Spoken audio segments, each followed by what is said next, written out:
and the hypocrites, which I do. No matter how tough the challenge, how high the obstacles, we always overcome.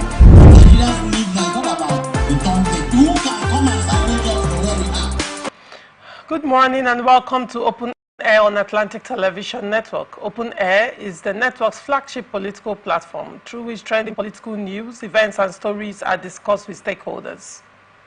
Through these conversations, Atn uses political talks about specific issues, party system and actor to explore hope and engender positive impact to the society. Today on Open Air, we'll look at the story of Rivers State. Wike leads delegates to PDP Congress. Still on Rivers State, lawmakers hold parallel sittings. And on Edo Guba, parties didn't comply with polling agents' requirements, INEC says. On Katsina State, PDP faction elects new officials.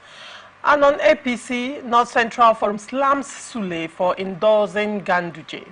On PDP, woman leader calls for more inclusion. On Labour Party, stakeholders meeting solution-driven, P2B says. And on end bad governance in Nigeria, police invite NLC president, secretary again. We are open for adverts, placements, bookings, and commercials. You can connect with us on all our ATN socials. Facebook and YouTube, Atlantic Television Network. Instagram and TikTok, Atlantic TV Network 1. And on Twitter, Atlantic TV Net. Watch us live on our website, www.atlanticnetwork.tv. We'll go on a short break. When we come back, we'll delve right into the show. Do not go away.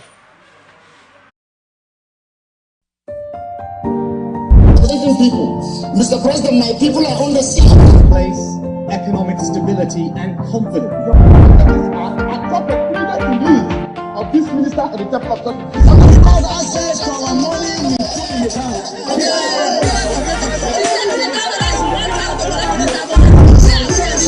I've always said there are two sets of people: the oppressors and the oppressed. And in between are the cowards and the hypocrites, which I do. No matter how tough the challenge, how high the obstacles, we always overcome.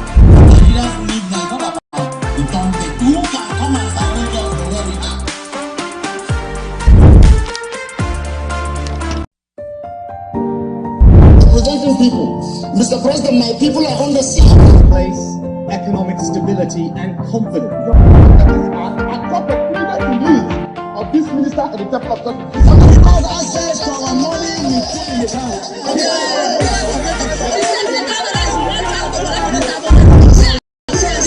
I always said there are two sets of people: the oppressors and the oppressed. And in between are the cowards and the hypocrites, which I do. No matter how tough the challenge, how high the obstacles, we always overcome.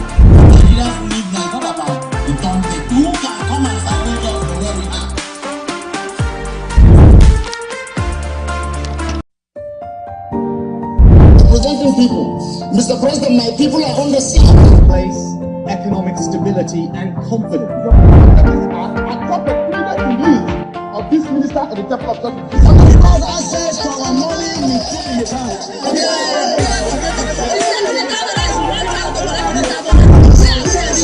I've always said there are two sets of people: the oppressors and the oppressed. And in between are the cowards and the hypocrites, which I do. No matter how tough the challenge, how high the obstacles, we always overcome.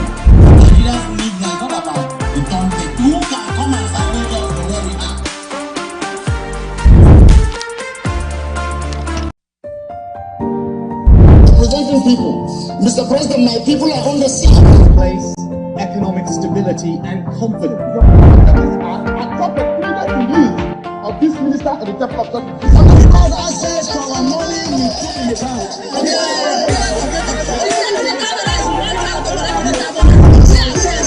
I've always said there are two sets of people: the oppressors and the oppressed. And in between are the cowards and the hypocrites, which I do. No matter how tough the challenge, how high the obstacles, we always overcome.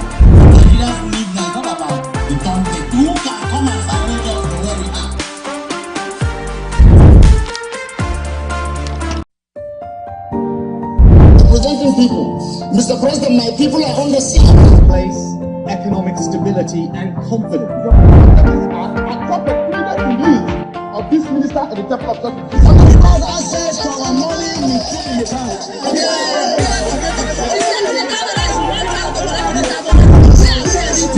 always said there are two sets of people: the oppressors and the oppressed. And in between are the cowards and the hypocrites. Which I do. No matter how tough the challenge, how high the obstacles, we all join them. Leaders lead now. It's not about the content. Who can come and salvage us from where we are?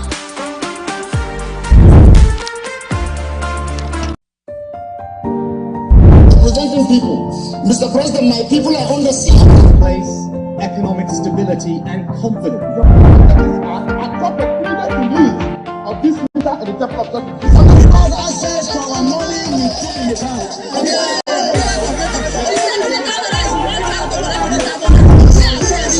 I've always said there are two sets of people: the oppressors and the oppressed. And in between are the cowards and the hypocrites. Which I do. No matter how tough the challenge, Welcome back and thank you for staying with us. Joining me on Open Air this morning is Chizi Nyomasila. Chizi is a political analyst. Good morning, Chizi, and welcome to Open Air. Good morning, Chairman. Good morning to our viewers. And also joining me this morning is Chief Luckyman Egila, a political analyst. Good morning, Chief Luckyman. Good morning, and thank you for having me here again. And on to the story. Yes, on weekend, the Minister of the Federal Capital Territory on Saturday led other delegates to participate in the controversial Rivers State People's Democratic Party Congress. The exercise held under the tight security at the PTP State Secretariat, despite committing orders on it. However, Governor Similaye Fubara, his deputy, Ngozi Odu, the members of the State Executive Council, and the 23 local government caretaker committee members and other loyalists of the governor boycotted the exercise. Wike was welcomed with cheers by the surging crowd of PDP delegates when he arrived at the venue of the Congress. Before casting his ballot, Wike thanked the delegates for their peaceful disposition and urged them to stay and work together. At the time of filing this report, the Martins Amehule-led members of the State Assembly loyal to Yeson Wike, Minister of the Federal Capital Territory, were already seated and had been accredited at the venue for the Congress. Let me start with you, Chief Luckyman. What is your take on this? Well, you know, I really don't know what to say about all these issues. People just decide not to obey court orders. There have been a series of going back and forth on this PDP, PDP issue. But what surprises me is the fact that the 23 or 27 legislators that decamped to the All Progressive Congress actually attended a PDP state Congress. And it's somehow, I don't know, I begin to wonder, what are they actually doing there? They have decamped. You see that anti-party runs in their bloodstreams or in their, I don't know, in their veins, because these are people that came out in public fora chanting, on your mandate we shall stand, on your mandate we shall stand, and they were waving PDP flags, and they also sought an affidavit that they have decamped from the People's Democratic Party to the All Progressive Congress. And I recall a few days ago when the APC in the state were having a stakeholders engagement, the state chairman, Emeka Beke, was even saying they were supposed to be there, that they were all invited because they are members of the APC. Of course, they are members of the APC. So I don't know what they are trying to do. Are they trying to evade justice, or do they want to eat their cake and have it? I don't know what. But let's see. These are matters that are in court. One will not really want to say much on it, but let's see how it plays out. Chief Luckyman, before I move over to hear the opinion of Chizi, you know, Chief Luckyman, you were the spokesperson for the ADC. Yes, correct? I am. I'm You're still the spokesperson. Apologies, I should have added that to your description. So you are still the spokesperson for ADC. Yes. So you understand party intrigues and all that. Now, if I may ask you, what are the requirements for leaving your political party, and what are the requirements for being a member of another political party? Look, the constitution is clear on it. Your party constitution? Both the constitution of the Federal Republic of Nigeria is clear on it. The moment you are decamping from a political party out of irreconcilable differences, you say, look, I am leaving. this place is becoming too volatile for me. I can't stay anymore. I am moving from party A to party B, where I feel that the party is more accommodating, and the way they do things are more in line. In line with my views and aspirations. I know that I'll be comfortable there. So I'm free to move if I feel that where I am is not comfortable. But again, if you are a political office holder and you're moving, you're leaving the party when there are no crises, when we know that even though there are crises, this crisis does not have any direct impact on you performing your duties, and you that's not the question. I understand. So these are the conditions for anyone leaving his or her party to another party. Okay. If you have the party is having issues, there are irreconcilable differences, and these issues are actually affecting your functionality in that political party, for Christ's sake. All right. Now you spoke about you answered me from the angle of the Nigerian Constitution. When one vacates his political party and the defecting or leaving his political party is not in line with the provisos, then the person should vacate his seat. But that's not the question I asked.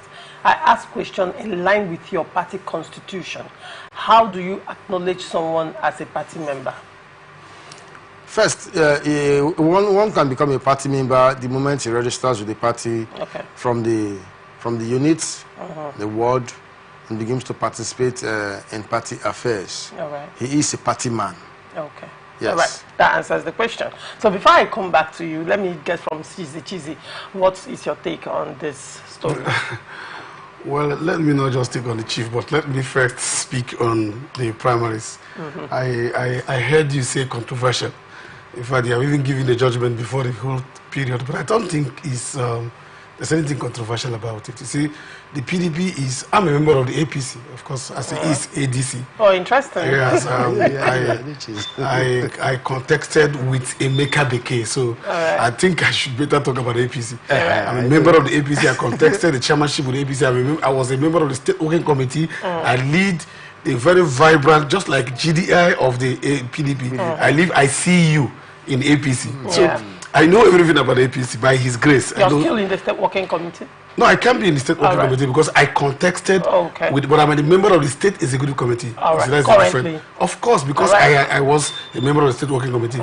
Now, let me talk about PDP. Firstly, it's their internal matters. Yeah. Now, the question he asked or he raised was that he wondered why the 27 lawmakers were in PDP. I wanted to ask you a question. I was going to get to that. Okay. And the question I wanted to ask you, that was why I asked Chief Lucky Man, what are the criteria for being a member in your party? Yes. Now, luckily you are in the SEC of APC. So probably you are in the right position of authority to answer this question and make clarifications. In your party register, have you ever come across in your party register the 27 or 23 lawmakers, as it were? Are they registered members of your party? Do they have the party card? Do they pay their dues? Have they been attending any APC events so far? Okay. That's what I wanted to do. He even has answered it. He said, here, speaking, he said, you have to be a party member because you're registered. But if you're not registered, you can actually be party sympathizer. You can sympathize with the political party, but that is not registration. You can attend even the activities without being a member. Interesting. That's a different ballgame. But you are a member of the political party because you are registered in your unit. And by the grace of God, one of the lawmakers, Prince Lemchi Yeche, is from my constituency and my place. And so he's not registered with us. Is he registered in your unit? I said he is not registered. If he's going to be registered, the person that will be there as the leader of the place will be myself. He's not registered with us. Now, I can't talk about that. There's a fundamental human right to belong to wherever you want to belong. And of course, the electoral law has also told us that for you to defect, especially as an elected member, that there should be some or a provable faction that you can prove it before. And where can you prove it? Before a court of competent jurisdiction, that there was kind of issues in your today party before going to the other party. And now if you have to do this, especially again, as an elected member, you have to resign. I was a member of the PDP. In fact, I was the secretary of mobilization committee for Wike 2015 election. I was secretary only to be chaired by Felix Obuaram. Of course, you know that if you are chaired by a party chairman, you are like the chairman of the party. So I mean the chairman of the committee. So I was acting as the chairman of the mobilization committee. But I left the PDP in 2017, and everybody knew I left the PDP. I wrote the PDP that I'm leaving them. Wrote them, and then went to APC, declared in Polo Club, went to each ward, took my people from each local government to go to the ward to register.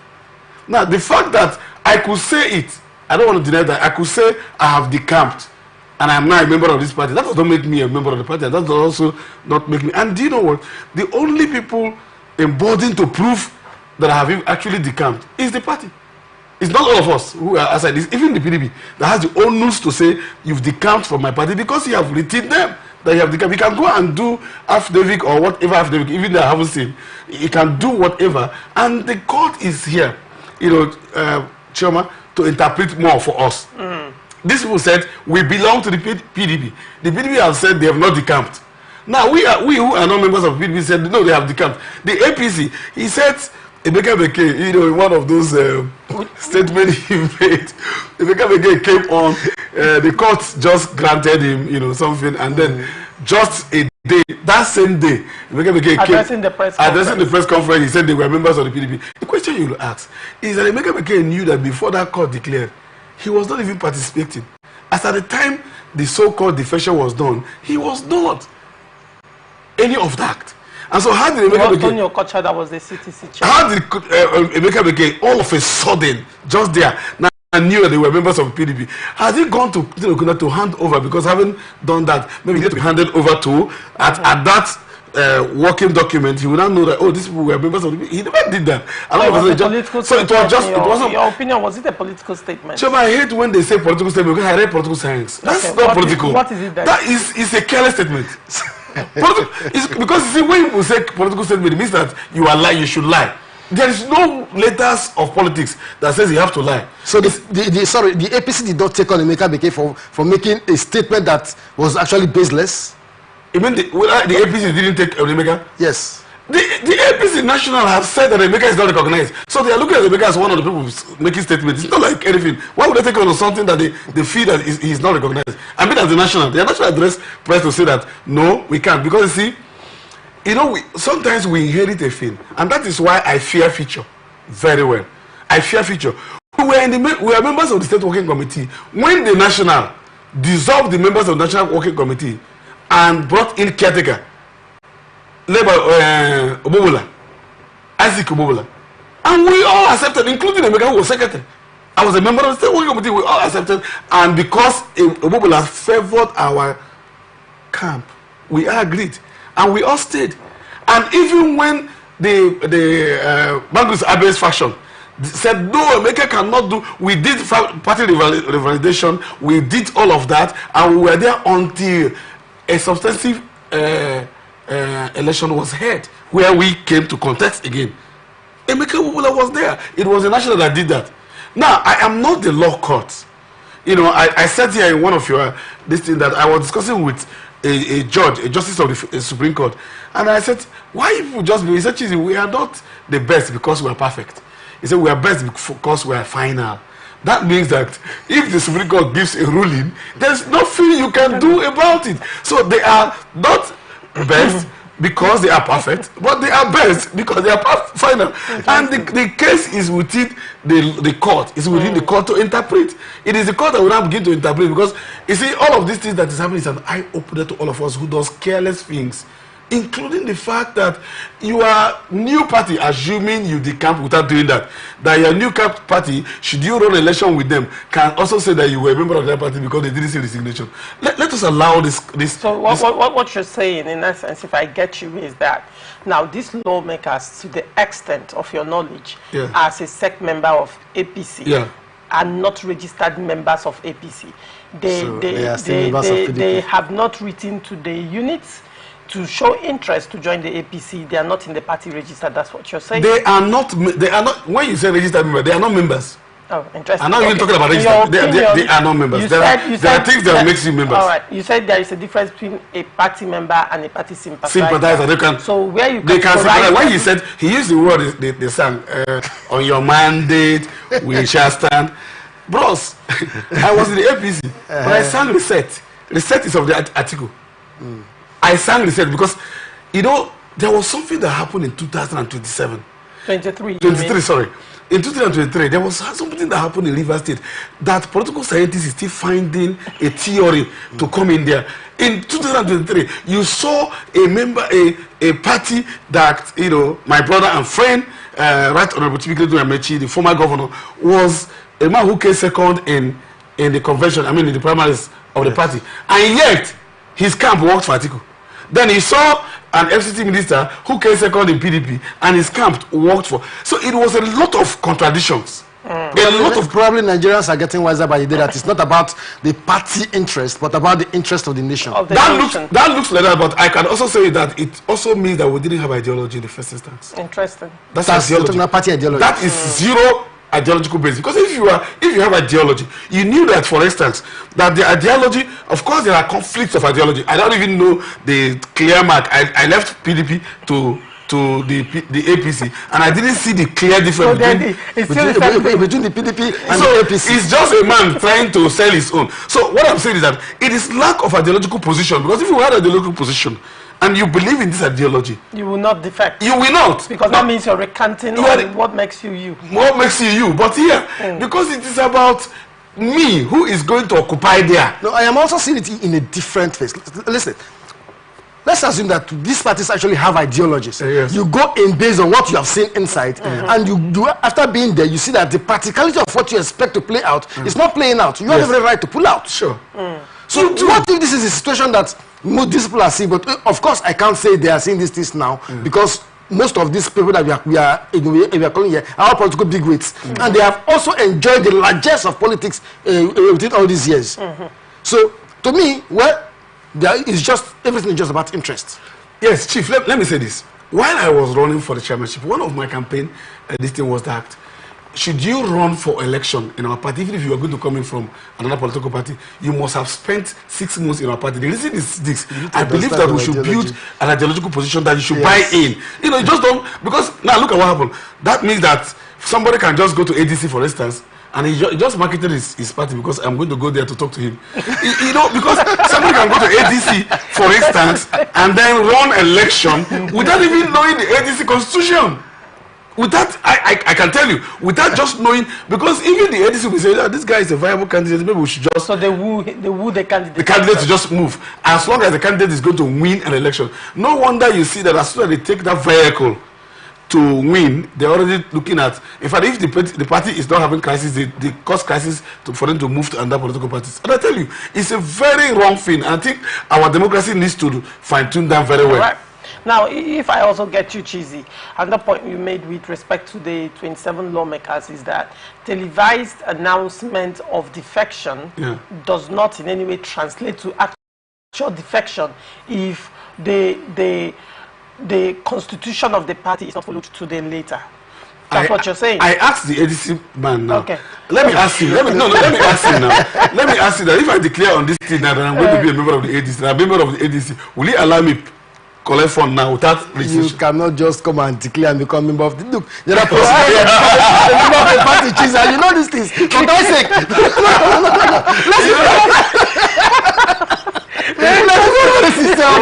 Okay. Go on.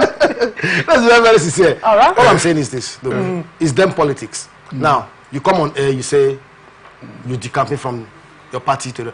It's not just you saying it. The fact that you deposed on affidavit. Now, isn't that a difference? Deposing on affidavit, Chief Lucky Man, deposing on an affidavit when you have not actually decamped cannot be used as substantial evidence. It stands. It means that you are actually sorry. It actually means that you are a person of unsound mind and should not even be allowed to. No, hold on. That's a different. It's not different. It means no. You know, in this country, we take a lot of things for granted. Chief Lucky Man, hold on. Under the Constitution, that is lying under oath. Yes. Which is which is very different. Which we can take them to court. Which is very different from using it as evidence. It's perjury. I understand. Hold on, Chief Derek. Now, they can be charged to court for perjury. Yes. But they cannot be charged. They cannot, nobody can come out and say, because they made a televised announcement. Now, the party constitution will be swept under the carpet. Do you understand? Let me give you another example. Probably a more pedestrian example. Hold on. Let's just say, for example. No, I want to ask a very vital question. Between this party constitution, he will answer. Okay, go on. Let me ask. You know, we all have party constitutions that we abide by. Now, we also have a constitution that supersedes these constitutions. We have laws that supersede our constitutions. Yes. Now, when you come out and break one of these laws, are you telling us that in any circumstance, the party's constitution can save you for what you have done? No. Look at what I just answered. I said that, for instance, I declare that I'm a member, I'm a villager, I'm a member, I'm an indigenous of River State. I go to court to declare it. But being an indigenous of River State requires much more than that. The River State will say, come. No, I'm coming. I'm using your the world you are an indigenous of River State. What else? What do you remain now? No, you don't understand what I'm saying. I'm using it as an instance. You're not contradicting yourself. No, I'm not. No, I'm using it. I said, I go to somewhere, for instance, the foreigner comes in, go to depose an affidavit that he is now an indigene of River State. Does he make him an indigene of River State? Of course it doesn't. It doesn't. But you're deposed, so we can actually take him on perjury, isn't it? But that is not to say, no, you're not coming on moral, right? Like I said, I haven't been privy to the affidavit they deposed. I don't want to talk about that. But that will be checking on their conscience. But I am looking at the letters of the words that of the constitution. That have you now gone to register, or are they now independent candidate? And the other day, I think Chairman reminded me there is nothing like independent candidate again, or somebody else. So where are they? So they are just lawmakers who are not members of the APC, and they are not members of. For today, that the case is in court. For now, they are floating the No. Let me tell you. As soon as you are in court, yes, the status quo remains until court says otherwise. Is that correct? Now, Chizzy, hold on. Still, before we go into the status quo situation, you agree with me that these the same lawmakers participated in the world congresses. They participated, and at no time did their different words say, oh, you're not a member of the party, you cannot participate. Let's just say at the state level it could be an oversight, but at the ward level, that is like your grassroots. At the ward and the unit level, if they are not members of the party, how then were they able to participate at the unit and ward congresses? Well, first and foremost, I am not a member of the PDP, so there are questions that I will not be able to answer. No, as a political person. No, the fact that if it's factual that they actually participated in the world congresses of the People's Democratic Party, then let the courts decide, because it means they're actually members of the PDP, and I cannot begin to say they are not.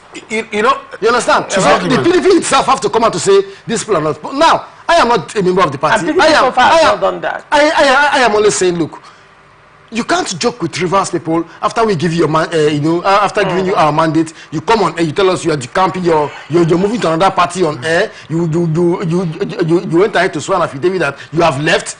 And later you come back because you feel that where you were going is no longer conducive for you. You rush back, or because you were rejected there.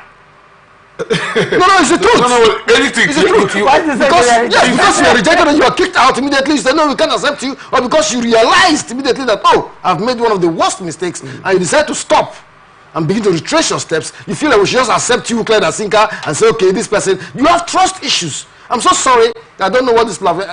I expect the reverse people to even take it on with this, but that look, we can't even accept you back based on, in fact, you lied. Chief Lucky. If you say you're a member of the PDP still, then you lied. Chief Lucky. And for that, there should be a punishment for you. You should not even be an assembly member again. Chief Lucky, if you remember, I keep calling you Chief Lucky, even though she does Lucky. That's because you have promised me breakfast. I don't want Chioma to come in between us. But I have told you this, that Chief Lucky, see, we will remove what do I say, sentiments from the facts of the law. That's all I want to just do. You see, for instance, if a judge is sitting before us right now as we're talking, and the judge is going to sit between in a matter between me, myself and you, and the judge sees me slap you, I will still have to prove before the judge that I slapped you. That I slapped. And the judge was there. It was a slap, actually. And he was there. You can't say anything. Of course, so that's his business. See, there are two ways which I will never suggest to all of you. There are two ways we can do this thing. If you feel that the trust that you gave to this person, they have betrayed it by certain moral thing, questioning. There are other ways you can go. Maybe by recall, if you can. But as we talk now, the party in question, which is the PDP, has said no. The APC has said no, he has not come. It is a man who wants to buy... please don't let me say something. Maybe Emeka is now the APC of Sim. Who wants to buy this thing from... I said maybe. I use the word maybe. Okay. I can't see. You see, I in an office that I sought, I don't bring down that office. I tell anybody. I came here one time and I said to them that Chief Okocha, Tony Okocha, who is now my caretaker committee chairman, that he's not doing well. He's not consulting well. I told him that strict. That he's not consulting well because he has to stop. Because he has not. We are friends. We have met, and I've gone to Emeka the same time when he was chairman. We need to grow above certain sentiments. These people have said it is now to the courts to decide whether what they have said is not whether the PDP, and PDP is coming to give witness, and PDP has said they are still their members. They are members. LPC have said they are not our members. So, and the ADC is saying no, they are APC. It's like ADC want to run the election quickly. No, ADC is not saying that. It's not saying that. ADC is not saying that. ADC is not saying that. Don't play that. ADC is not saying that. You know why he doesn't. No, I don't just. But see. No, Chairman, you're stopping me from having an opportunity because I am thinking that ADC wants to remove them so that some of us can go and run as assembly. If that's what they're looking at, because I don't want to remove anybody. The fact is, if you say these people are actually PDP people, I am not a member of PDP. All I'm saying that as a Rivers man, yes. Now I am saying this as Chief Lucky Manegila. That as a Rivers man, these people lied if they claim that they are still in the PDP. It means they have committed perjury, they have trust issues, and they should not, as a matter of fact, in any way, they have lost the competence, the trust that we have in them, they have lost it. So they are not in any way qualified to even be called House of Assembly members again. But the court will decide that because these matters are in court. The Rivers know how to say that. The Rivers men and women in PDP in their walls. You speak as if you're a PDP man. I still a PDP. No, I'm saying this. You're a PDP sympathizer. No. I say you're a PDP sympathizer. I'm speaking to the fact. I'm a Rivers man. Coming from the fact that you have we are Rivers men. Okay, so I want to know you. I'm also going. So let's go. You spoke for Rivers people. I'm also speaking. So he wants to speak for Rivers. I said the Rivers men and women in PDP in their ward elected them as their member. Who has not done them anything because you can't come to the states without being a delegate. So they were delegates. Jesus, for Christ's sake, we are all politicians and we know how these things are done. Please, right. Let's not go there. Gentlemen. Let's not just go there because we will not end it. Okay. Gentlemen, I'm actually glad that two different political parties, not PDP in this instance, are having this conversation. And to a large extent, Chizzy, you have clarified a lot of back and forth with my previous guest on my show, because I would always ask, are they registered APC members? Because that's just what I want to know. And gratefully, you have actually clarified that. Still on Rivers State, political crisis rocking Rivers State continued at the weekend following the parallel sitting of lawmakers led by Martin Samehuli and those controlled by Victor Okojumbo. While the Okojumbo-led lawmakers sat at the Auditorium Administrative Block, Government House, to carry out their business, the Amehule-led assembly held this plenary at the Auditorium Assembly Quarters of Aba Road. Earlier, the Victor Okojumbo Assembly screened and confirmed Lawrence Okojaja, SAN, as chairman of the Board of Rivers State Bureau on Public Procurement.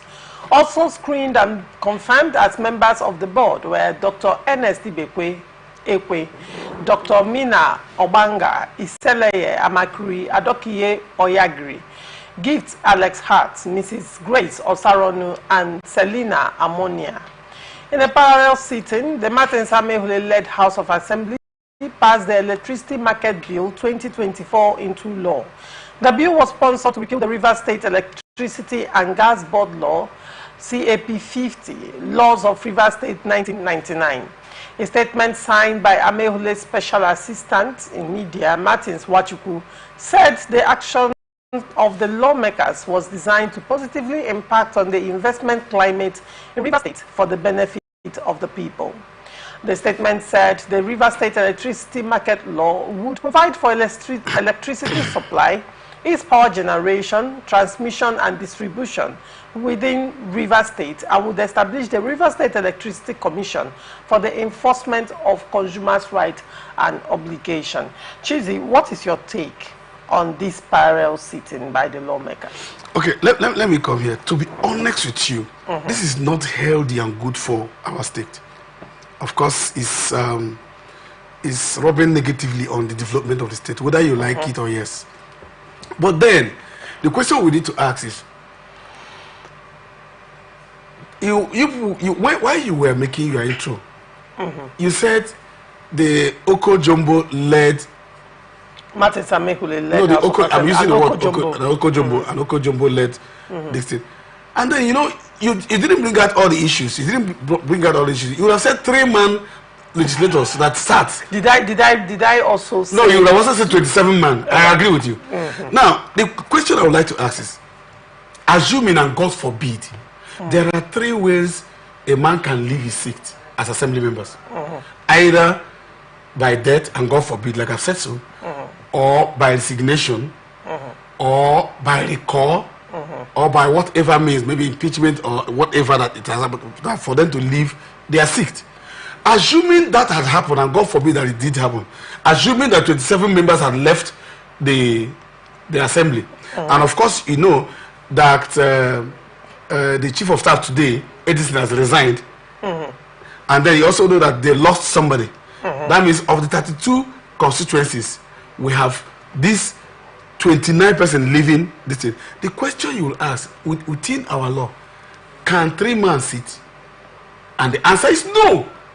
See, if for instance they all left and they are not there, the National Assembly will take over the sitting of Rivers State Assembly until 90 days where the election will be held.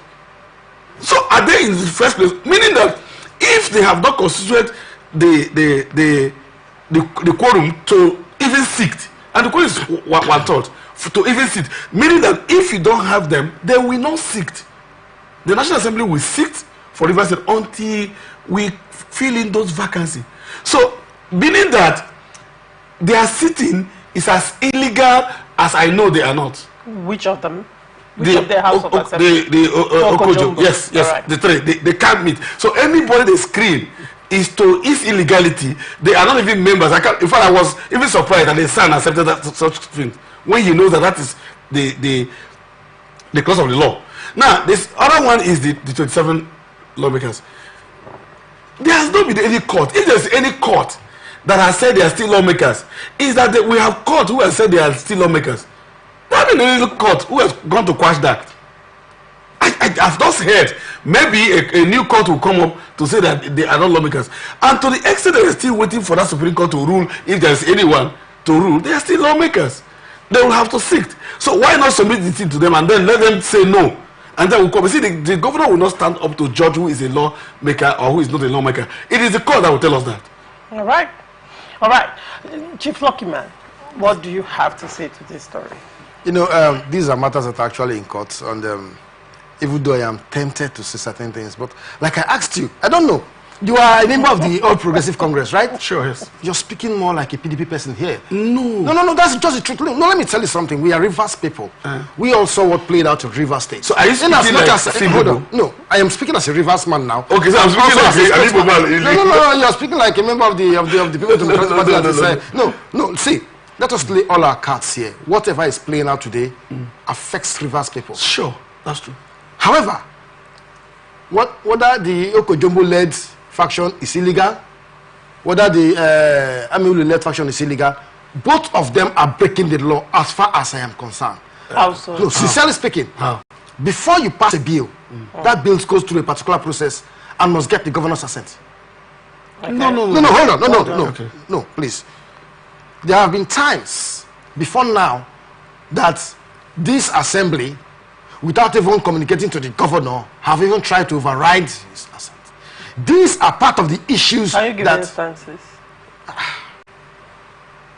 When they tried to override the governor. You mean Martin maybe the led House of Assembly? yes, when they said that what they have done is done. Now, these things need to go through. There are yet to give me processes. instances. I'm just thinking of one of the instances that You just said maybe it was let me help actually you. true. Oh, go ahead. Let me help you with the instance you're talking about. Tell me.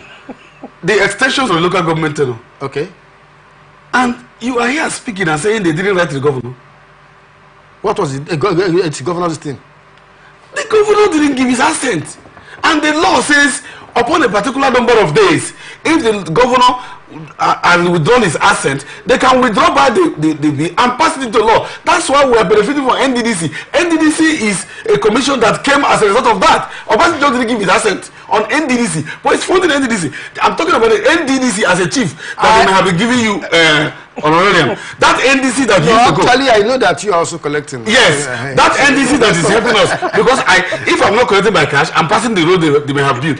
That NDC that we all have benefited, that NDC is a product of the assembly's overriding law. That's what happens. Obasanjo didn't sign it. Okay. Didn't give assent to it. All right. Chief, like- you start. But if you say they didn't write, that's another different matter. So we need to know. Did you not write the governor and you just over? And it's not possible. If you look at, I read this comment you made here. I read it. Martin Samuel, I heard him say, this law has been passed. We are not sending it. We're going to send it to the governor for assent. He must, because if he doesn't do that, then it's a nullity. He has done nothing. It's not legal. All right. Well, let's wait for All right, the governor Chizzy. to assent in that instance. That's it. And see, because all I care about is that this law that they just passed is a fantastic law that's going to actually help Rivers people.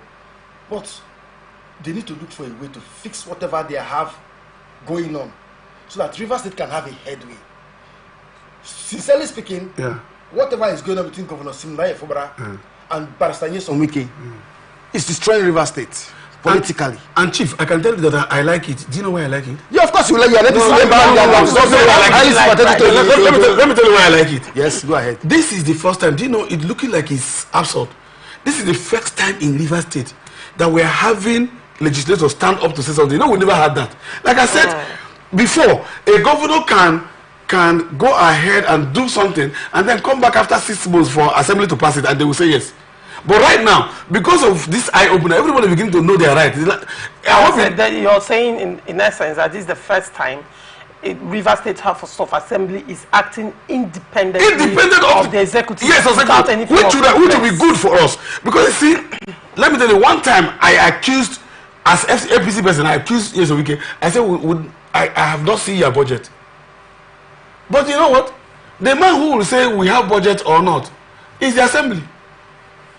That's the people. And before you know it, the assembly will say this is their budget. We'll pass a budget. How do you know? They can sit somewhere and do whatever. But right now, we're beginning to know things that, oh, this assembly, have you ever seen a governor, assembly of Rivers State override the assent of a governor? In fact, before they even pass the law, the governor is waiting to sign because it is an rating.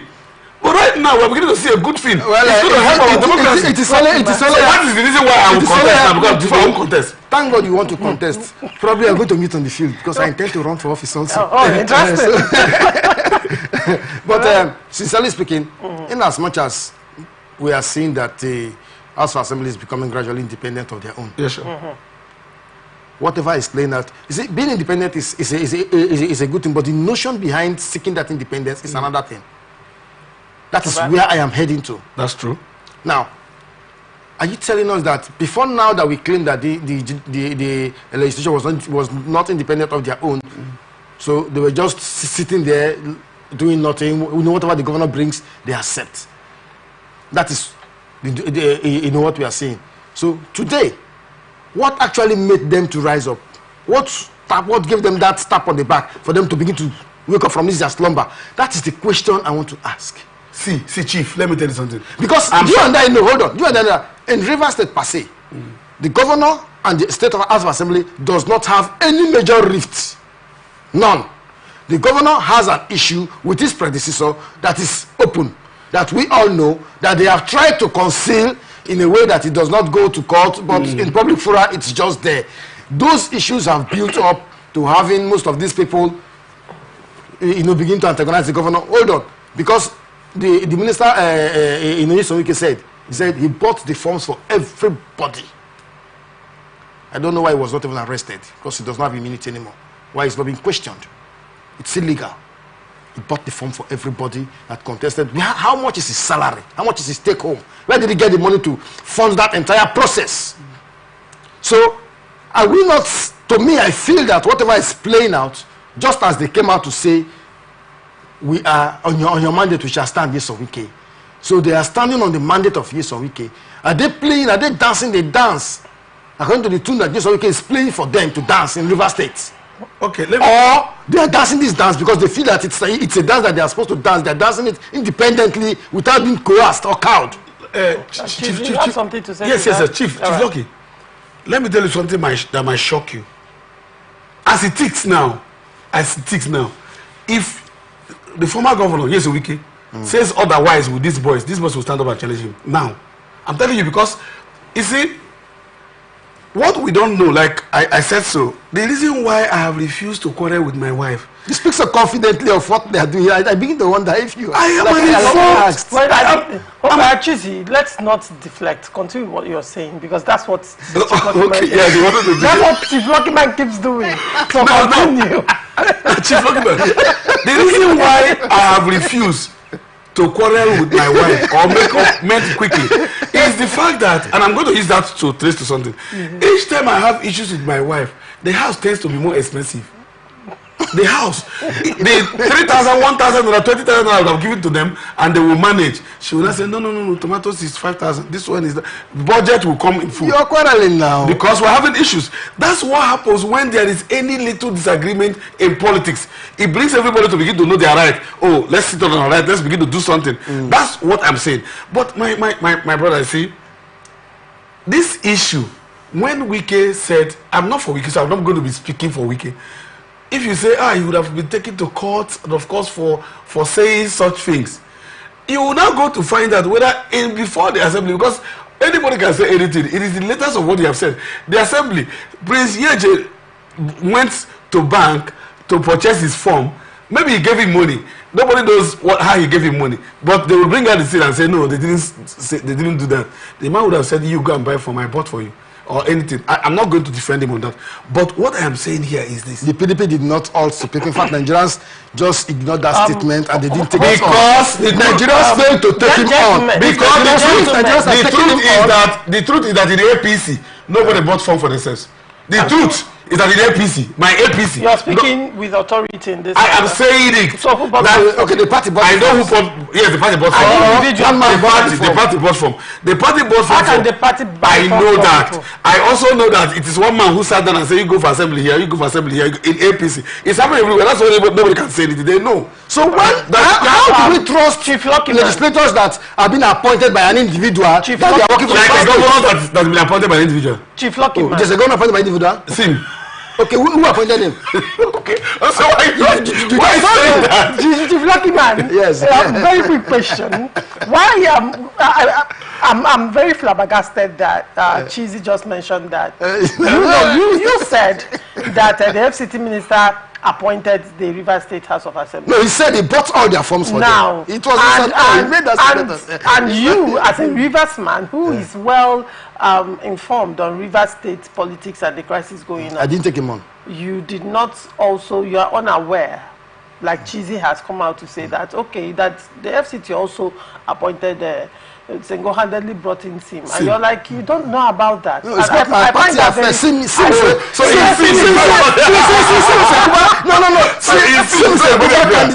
is a Guba candidate. It was a Guba candidate for the People's Democratic Party. I had my own candidate.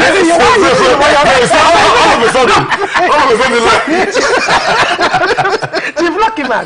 Now, very quick question because we are still dwelling on lawmakers holding parallel sittings.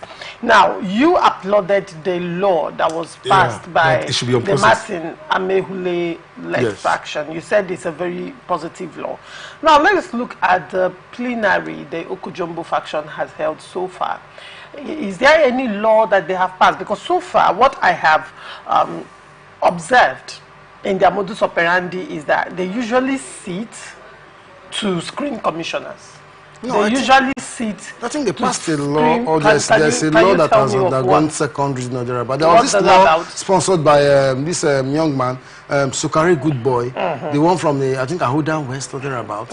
It's about emergency, taking care of flood victims and everything, to provide solutions to the recurrent flood and everything. I think that bill is still ongoing. It's not yet passed, I think. Has there been public hearing on the bill? I don't, but I know that there's a bill on the floor like that. Why is it taking so long?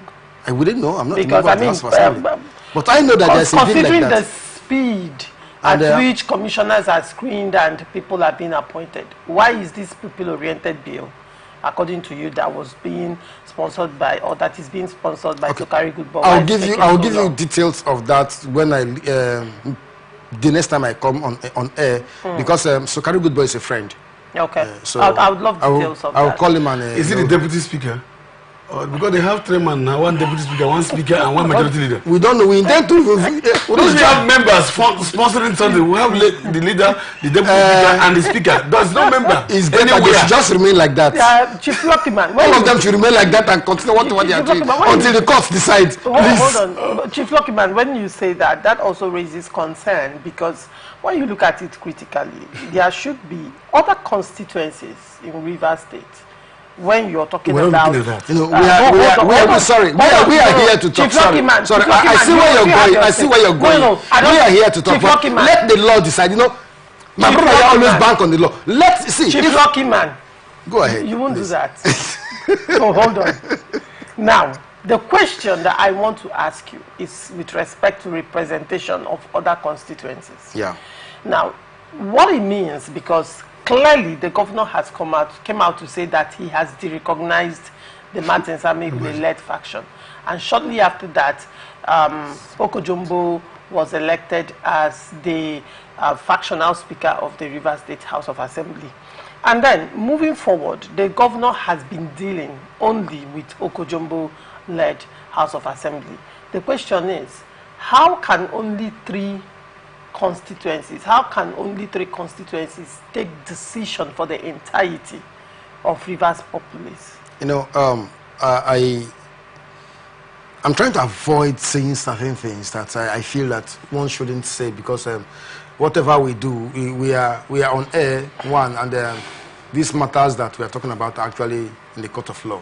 So commenting on them that much is actually, we have limits to what we can say and what we cannot say. That's true. Yes. But, you know, I think that just as one might say the chairman House of Assembly is not ideal for Rivers State because there is no equitable representation of every distinct local government or people there, I will also say the same thing is applicable to the sickness is the same thing. It depends on the stage. The Martin Amehule-led faction also has that same sickness. Now, there are certain things. There are 27 against 3. No, excuse me. No. 27 against 3. Let me say that. No, please, let me conclude. I know that you want to. Please, I know that you will definitely come in. Whenever I speak, I see. Whenever I speak, I see my friend. No. I see my friend. Rotimi Amechi in him. It looks as if I'm sitting there. And I know. No, but to be very, very sincere, like I said, I see the same sickness bedeviling both factions. All right. Because whether you like it or not, this man has 17 ailments. This one has 5 ailments. Ailment is ailment. Cure your own, I'll cure my own. But these matters are in courts. All right. Very well. Let the courts decide.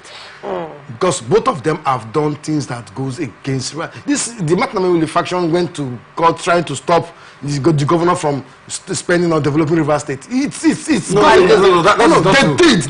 No, that's not true. Chief Lucky Man, when you say that, are you aware that there is a court judgment, not even a ruling?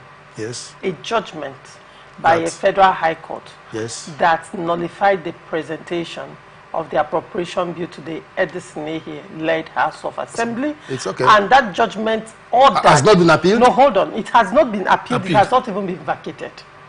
And that judgment ordered the governor, His Excellency, to represent that bill? To represent that bill to Martin led House of Assembly. This judgment and they have not was given by Justice Omotosho of the Federal High Court. Are you aware of that judgment? Yes, I am. So why, if a step is taken by Martin Samehule challenging the governor on spending without appropriation bill, is it not a step in the right direction? They have the backing of a court judgment. It's okay.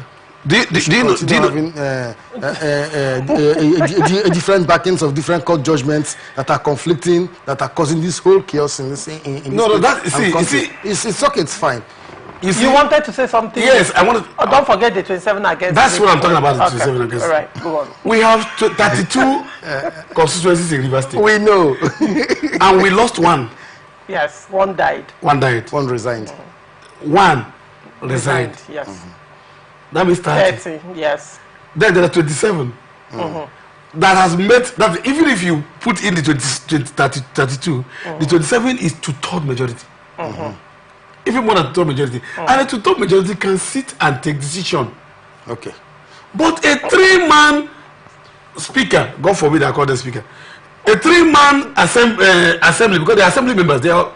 You know what is happening to Chief? Maybe Chief is from Ahoda West. So he has a representative there. I am a billion man, please. Okay, I am a billion man. There is his friend. Now Ahoda East, Ahoda West have somebody there. Bonnie does have Opopo. So we have Ahoda West, a constituency, and then Bonnie, and then this thing, and the Opopo in Koro. And Opopo Koro meeting there. His friend, don't forget. Huh? His friend. Whose friend? And his friend. Yes, his friend. It doesn't change anything. No. I am saying that it doesn't change anything. I also have friends from the other divide. But do you know that Martin Samehule has called called INEC to come and conduct election to fill in the vacancy that the late man left? That means that they want this thing to go. And like you said, the appropriation, do we have an appropriation bill? And so I said the governor has a certain percentage to spend with or without the budget, but even with a duration. But that duration has has elapsed. So what would the assembly do? Please present this thing to us or don't go. They gave him time to represent it, and you think after the court judgment they sat and said, we're giving you so number of days to represent that budget to us so we can do it. The governor would have represented that budget, and these people are discussing. No, the governor said, the governor actually answered that. That he will not. No, what he said, the governor did not come out to categorically say that he will not, in all fairness to the governor. What the governor said was that they are actually currently preparing the 2025 budget. They are saying represent 2024 budget. You are talking about 2024, so we can allow you spend it's important that you actually quote what the governor has said. That's what I'm saying. Now, you know what he has said is wait for 2025 budget. This one I will not give you. That's what it means now. I mean, they say represent the budget. And when the budget is represented, yes. When will the implementation of that budget start? No. He has already started implementing some budget. All they need to do is. So what is the essence of representing a budget that implementation has started? They want to give him legal package so he won't go to prison. Okay. Because he's spending money. No. Hold on. They are trying to help him. Okay, help him. Yes, they are his colleagues. No problem. I don't know whether you understand that. I understand that. They are saying that, look. Well, if I may ask Chief Luckyman, spending without appropriation bill, is that not a constitutional infraction? It's illegal. Is that not gross misconduct? No, for Christ's sake. I am not supporting the fact that a budget that was prepared was not presented to the House of Assembly for their own approval before the governor assent to it and implementation starts. It's wrong. Now, look. And you know the governor is receiving 100 billion a month. 100 billion a month. 100 billion a month. Oh, Jesus. He's receiving 100 billion. Give me a budget that says otherwise. Why are you saying the governor is receiving 100 billion? Give me a budget that says otherwise. 100 billion a month? Yes, because I've not seen any budget. So I have a right to claim what he's spending. Are you saying he's receiving or he's spending 100 Spending 100 billion, so he would have received it. Cheesy, you can't. No, I am saying that because I don't have a budget that says otherwise. I don't have a budget. I didn't make input in my budget. I didn't know what is coming on. So the budget, the governor can stand up and spend money and give Chief Lucky some money to come here. It's good. The fact is that I actually. Are we around the meeting? No. Listen. The governor can actually go ahead and continue to spend as far as this matter remains in court, because the matter of no. The court has given judgment on it. No. Chief Lucky man, the matter of representation of the budget is not in court. And I have said here that the governor ought to represent that budget clearly. Look, I have prepared a budget. I've started spending. Now, if I am not an expert in it, but if it's not going to affect the development of River State, if their intentions are actually clear, present this budget, let Rivers people see that they don't want to assent to the budget, or they want to pad the budget, or they want to add anything to the budget, then let Rivers people see and be clear. Or even frustrate the governor. Or even frustrate. No, as for frustrating the governor, we all know that their intentions are out there to frustrate him. It's not that intention speak out. It has spoken out in several forums. Present it. What is present it now. This is the only state where a governor was shot. And nobody from any of the opposition parties came. Chief Lucky man. How? Lucky man.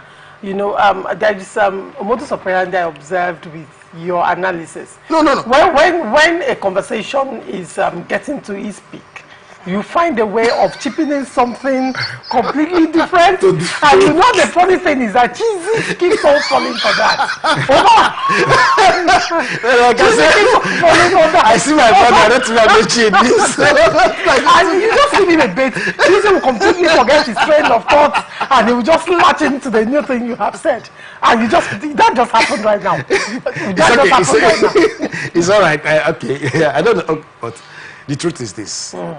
River State is suffering, to be very, very sincere. Do you think development is going on in face of everything that is going on, in face of the political crisis going on? Do you think the governor is actually governing well? To be fair to the governor, he's doing well, but do it the right way. Doing well in terms of governance? In terms of development. You are seeing development? Of course. Is it commensurate to what has been received into the River State coffers so far? It's just a year in office. And just a year, over just over a year plus. And when the governor came into power, he actually stated this. He said, I inherited this debts. And whatever is coming into the states, debts have been paid. And so far, he's also developing our states. The governor is... What the governor said, let me be clear on what he said, was with regards to projects that the FCT minister, some uncompleted projects. He said that some of the contractors were not paid in full. And he was going to pay that. However, the governor magnanimously reviewed a letter by one of the contractors to Rivers people. And so far, that's the only evidence we have of one payment that was not finished. So, like I also beckoned on the governor and the handlers, with the same magnanimity that they used to expose that, they should also let us see, so that we can deal with facts and not not just mere talk. Because the FCT minister has come out to say that these projects have been paid for. So if the governor is saying some of the projects were not paid for in full, and so far he presented only one, if they presented one, to back up that fact, they should present the others. So for me, as a journalist, I am based on facts and not sentiments. Pending when these others are being presented, it is only one that we are aware of. But I asked you, Chief Lucky man, the allocation so far that has entered River State coffers, will you say that the development going on in River State is commensurate? Well, the fact that projects are ongoing and one or two projects have been commissioned, I witnessed just a few, but I felt it wasn't enough at that point in time. But when I went... That was during the 1 year inauguration? During his first 100 days. The first 100 days. That was he finished off a project that, most of those projects that were commissioned in celebration of the 1 year in office, if you recall, were completion projects by the FCT. 100 days. So there are some of them that he started and finished. Which is what? Can you name them, please? Which one? All the internal routes. All? All the internal routes from the Brown axis down to Gateway, crisscrossing down to the warfare area, the internal roads connecting all those areas. I live there. So when the governor entered office, I was like, these contracts have been assigned. I wanted immediately, yes. So they came here, I think they came about some days after his inauguration and started work. Sorry, sorry. Which company is that? Elepromo? They were not companies. I'm also flabbergasted because I know that area very well. Those people that I think small individual contractors. You know, and I thought, at first I thought it was an NDDC project because I was like, this should be this job is supposed to be an NDDC job. It's a small road. Yes, it's a small road. But when they were like, no, it's actually a government project. I was like, government for this kind of small place, why not even extend it to A, B, C, D areas? And they were like, okay, this is it. Then as time goes on, I now began to see him commissioning this. I asked questions. Internal road. Chief Lucky. No, hold on. Okay. I asked you questions, and they said, okay, these are projects that were started from years or week's time, and it's completed. I was like, then that's good. That's completion project. Yes, but you say that's why I was I said yes, but that there were some that he did on his own also. I didn't say he didn't do. Like what I'm asking is, no, the one I just put, the one I just told you, I know that one, the ones that Wiki started, I give credit to him. Wiki did a lot in River State. You understand me? Sim is actually continuing from the project that he stopped. This is the first time I'm seeing the governor continue from where his predecessor stopped. And he's working. But while he's working, he is also awarding one or two. That's the question I'm asking, because now, just get me clear on this. On development, the FCT minister came out to say before he left office that he paid for everything. He has paid for these projects. You see the question. My question is the allocation being, that has entered River State so far. I will still give you a rundown of how much has entered. Okay. Is it commensurate with the developments on ground, right? Now, you said the internal roads in Elipramo axis. Now, you finally said that they were, the governor, Simi Fubara, finished First it off. 100 days, I think those he finished it off. These were projects that were initiated by the FCT minister, and as far as Rivers people know, the FCT minister said he completed the payment. Now, there are fresh monies coming in, and you recall that the governor, said that he rejigged the economy, and our internally generated revenue increased by over 17 billion, and that is very applaudable. I must say that is, nobody can take that credit away from him. That's very applaudable. But when you look at what is coming in with the 13% derivation fund to oil communities, from statistics between May last year and June this year, the governor has received over 110 billion naira in 13% derivation fund alone. And then when you also go to the IGR and FAC allocation, between January and May this year, the governor has received over 400 billion naira. Now the question is, and I will ask again, would you say, in all fairness, that the developmental strides in River State is commensurate? I am not even bringing the 30% derivation fund, because it's the oil communities that will answer if that money really has been utilized for their good or not. It's from an oil community. I'm going to speak on that, definitely. All right. Then, before we go to that, the 400 billion so far. Now, mind you, this 400 billion does not extend to July or June. All right. Will you say so far that it is commensurate with the development going on in River State? Well, I wouldn't say it is commensurate with the development going in River State, based on the fact that if we have received that much from January till May. And I don't know the number of civil servants that we are paying. We have received a lot from federal government, from FAC, and we also have our own internal, our IGR generating a lot for us. Not forgetting NDDC and other parastatals that also bring in money to River State. And we have also received a lot from the 13% derivation fund, so which means River State is actually a rich state. But let us go back. Was River State owing? How much was River State owing before Nyesom Wike left office. How much, and how much of these debts? How much are these debts? I know that in one of his speeches, he said there was a 200 billion naira loan that was collected that was used to fund the this road that they are doing. The ring road. The ring road. That's a loan that was collected, and you need to service all these loans. And I know that before that loan, the House of Assembly before that time had approved 1 or 2 loans for Barrister Nyesom Wike before that time.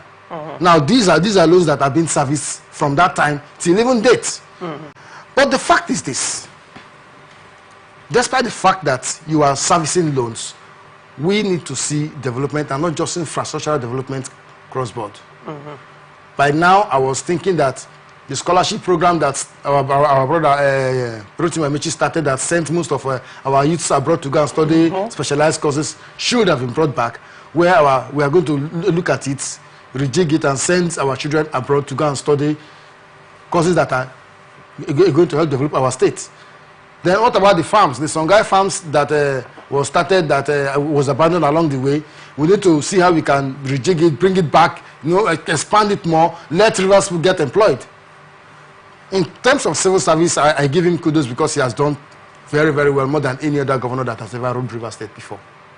That includes Nyesom Wike. In civil service? Yes. Okay. Probably because that is his constituency. He was a civil servant. A career civil servant. I'm talking about the governor of River State. So if that is his constituency, he has done very well. But in other areas, like healthcare, he has touched briefly, and other areas, we need to see him do more. All right.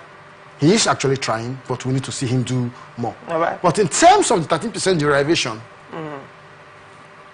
no host community has benefited from it. Those monies, we have HostCom, and they've been pushing for that money, for the money to trickle down. 5%. HostCom, you're aware of that? Yes, I am aware that they are pushing for 5%, and the 5% that they are pushing for is actually 5% of OPEX, and we have 3% of OPEX today. But even why give us OPEX? We keep saying we don't even want OPEX. So there is a new agitation coming up that, look, we don't want OPEX. We want 5% of production. Okay, we are producing. You are giving us 5% of your operation cost. So in fact, 3% of your operation cost. So if there are no operations, we don't get anything. Assuming this well dries up, no more operation, we don't have anything, we continue to face the hazards of that well that is yet to be decommissioned, and other these things. So what we are saying is, give us, okay, even if it's 1% of production, of daily production, River State or Niger Delta will be transformed in 6 months. But the government will not do that. Now, these 13% derivation funds that have been coming in from time to time, our governors have refused these monies to even trickle down. From all the governors that has ruled River State since the inception of that money, oil producing communities have not benefited from it. And that's the reason why I see most we told you so. Huh? Because all the governors has not given. He's not making a case for him, actually. No, I understand that. I am not making a case for him. It's not. And I'm saying it is wrong. HostCom is agitating, and they are still agitating. You know the thing? These are politicians. You say this is how this thing ought to go. They look for a back door. They block it from this angle. They block it just to ensure that they spend that money that they are not actually supposed to spend. Man, if I may ask, how much do these host communities, how much are they aware? You know, it's one thing to agitate for what you're even privy to. You would agree with me that a lot of persons in the host community are not even aware of what accrues to them monthly from the federal government from this 13% derivation fund. I think because it is different that a minority, a microcosm of the entirety of the host communities are aware, like the host community talked about. How many are they as against the entirety of the host community? You're talking of few elites or few educated persons who have come out to agitate for the rights of the greater percentage of the people. Are the people even aware? You know, I am asking this because if there is proper orientation and these people are actually aware of what trickles down to them from the federal government, like I gave you an instance, within a space of 10 months, over 100 billion. I don't think River State, the airwaves, by now, knowing the character of Rivers people, when it comes to knowing their rights and demanding for what is theirs, the airways by now would have, in fact, they won't be interested in the politics playing in River State. Anybody that calls in will be calling for one single thing, the 30% derivation. They don't have water, their aquatic life is dead, you know, the insecurity in the few farmlands are even arable. They cannot even access it because of insecurity, and majority of the farmland have been soaked with oil. They cannot farm. You know, you will see reaction from people. Now that's why I'm asking you, are the majority of these host communities, even though granted a lot of them are illiterate, but are they even aware of what is due them? That's on one hand. You spoke about the scholarship, you know, started by the former governor Rotimi Amici. This 13% derivation, if the governor, you know, should decide to, okay, let us select people, youths from these host communities and probably send them abroad to learn, particularly these young boys are into fire and all of that, to go into proper engineering courses. Like it or yes, it might speak a lot. I mean, a part of that 13% derivation fund, because with the talent so far exhibited by these young men, let me tell you if they are properly trained, don't you think it will be a great benefit? Of course, it will. Since you are, now let me tell you something.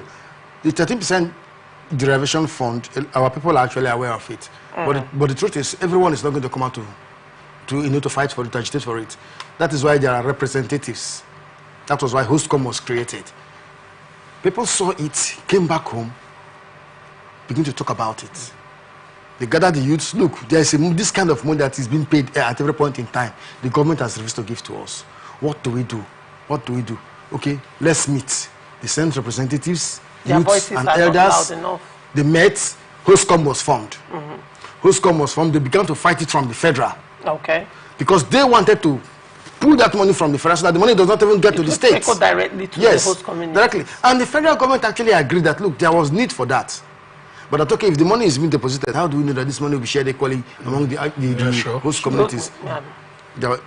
They sat over it again and again and again and again and brought out modalities on how it will be done. Now, for the federal government to release that money became a problem. Of course, they were under pressure from the state governors also. The state governors have upper hand because political interest and everything played out. So these monies keep going to the governors. Now, okay, the money is here within with just the governor. In Delta State, there is the super deck that is formed. Yes, sure. The monies from 13% derivation is used to fund that agency for them to carry out development projects in. But in River State, nothing. For no just reason, I don't know why, the governors that come and go have refused to do that.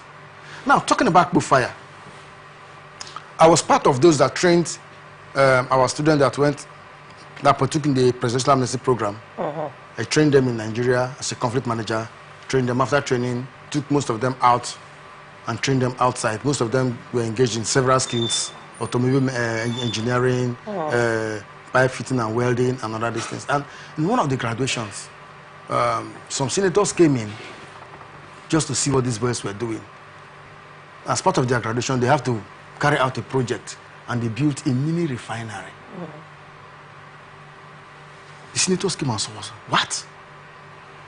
This is a mini refinery? Said, yes, a mini refinery. They test-run it and how things were done, and they saw it and they were shocked. Now, the owner of Air Peace today, Barrister Atn Open, came back to this country and was like, look, he called all the CEOs. He said, these boys that we are training now, we need to get them engaged. You don't just train people and abandon them. Let's train them and get them engaged. The government did not put much effort in supporting the drive for these young men getting engaged. They said, look, you are paying them 65,000 on a monthly basis. They don't even need your money. All they want is, after training, get them employed, let them start from somewhere, and begin to, okay, state government, let every state government create factories. We have 20 or 200 people that have studied the automobile mechanic. create a mechanic village owned by the state government, employ these people there, let them be there. They are working for the government. Every month, pay them as civil servants. If the federal government is paying them 65,000 naira, pay them 80,000 naira. And let them continue to work. At least they know that there is something up. Now, them leaving their houses in the morning and going to work, changes begin to, the transformation continues. But our state governors refused. So when these young men went into the creeks, you know what they did? Of course. They have the skills. They have the skill. That's the reason. You can't stop it. They began when fire was being done in a very shabby way before. They brought in new technology, brought in new this thing. Their welders, they began to fabricate and everything. When they started production, the former vice president of this country, Osibanjo, in one of his speeches said, the diesel being produced by the fire boys that we call them fire boys is of far more higher quality than the one that is being imported. So that there is need for them to enhance and to ensure that these people, if they can bring them together, form cooperatives, let these people produce. But the government failed again. I was part of those that were pushing for modular refineries. We went as far as some government agencies came and we sat, we discussed, we presented bill to NNPC and other people, GPR. They were like, okay, we are going to grant them, bring them to associations, they should pay ratio fee of 10 million naira, let us begin to process their licenses. And these boys were like, we will import a prototype of these refineries from China. We don't need your money. We will get the money. Let's just come together, we'll import it. And we'll start producing. Just give us license. Tell us that we can get the crude legally from government. Let us produce. But you know one thing, the government will never let you do that. Because the moment they let you do that, today we are buying a fuel at 1,000 naira. Maybe at that point in time, we'll be buying fuel at 30 naira per liter. Because these people will be fuel everywhere. So the government is not willing to change. Because it affects some cabals. Of course. Some vested interests. Definitely. Interesting. Now, Chizzy, we've discussed a lot. Yeah, sure. You know, we've come from the lucky man saying that the governor inherited debts.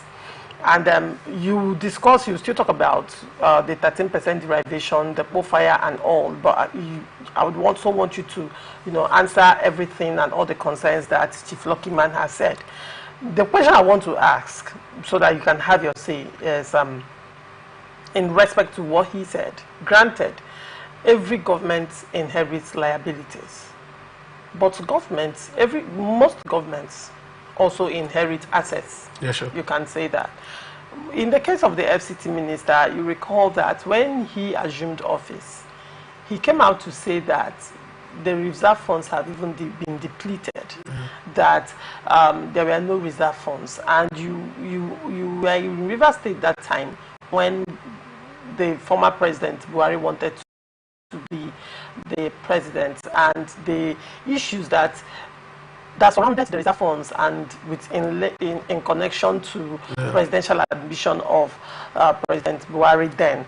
And now, in regards to what Chizzy has said, did the FCT minister leave assets as well? Because in the case of the FCT minister, he said he didn't have assets to work with.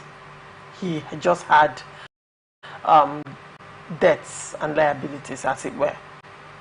What do you have to say to that? Well, I listened to what he was saying, and of course, when you were making comment, he said the governor came up to say there is this company that the payment is not being completed. Of course, generally, government gives projects. There are projects that runs outside the government, and so they pay within theirs. For instance, if you have a 10-year project, for instance, you pay within yours and allow the subsequent government to pay. Okay, how the payment has been spread. The spread. It's not like, so that's why when he brought that book, I said, all you needed to do, if you want us to really know whether because the man is making claim, and these claims are factual. We are seeing things that he has kept. For instance, the Children's Hospital in Aba Road, that is after the, what's it called? After, is it Air Force? After Air Force, the Children's Hospital, going to Atlanta. Yeah. It's not that Children's Hospital. He couldn't commission it because he wanted his successor to commission it. Those were assets. We have the ring road that they have paid for. The FCT minister said, I have paid for this, maybe more than 50%. And then you came and said, no, they are owing. Of course, it is not a project that that will be finished in 2-3 months. Those projects is going to run in days. You know, I listened to the FCT minister once address why he pays certain things. He said that there is what he does. That look, he said, if I have a project that is going to take 100 billion, and that project is for 3 years, he said, this is why I achieved it. I go to bank and take loan and pay for that project, because that if you don't pay for that project now, there are violations. Another violation might affect the project. And when you go to the next year, the violation, of course, look at the change in the exchange rates today that might affect those things. So when you pay, the company is held liable. The company cannot stop the job. No wonder I can see that if you look at the ring road, they're just ongoing without any inhibition. You don't even need to do variation. Because they have been paid for. Because they have been paid for, because a loan has been taken. Now, you see, when you take... Was the ring road paid in full? Yes. A loan was taken for the ring road. That's why they said the governor... No, that's 200 billion, yes. Yes, that's why I said the governor said he took loan for 200 billion. They took the 200 billion and gave to him, and the man defended this is the reason why he does that.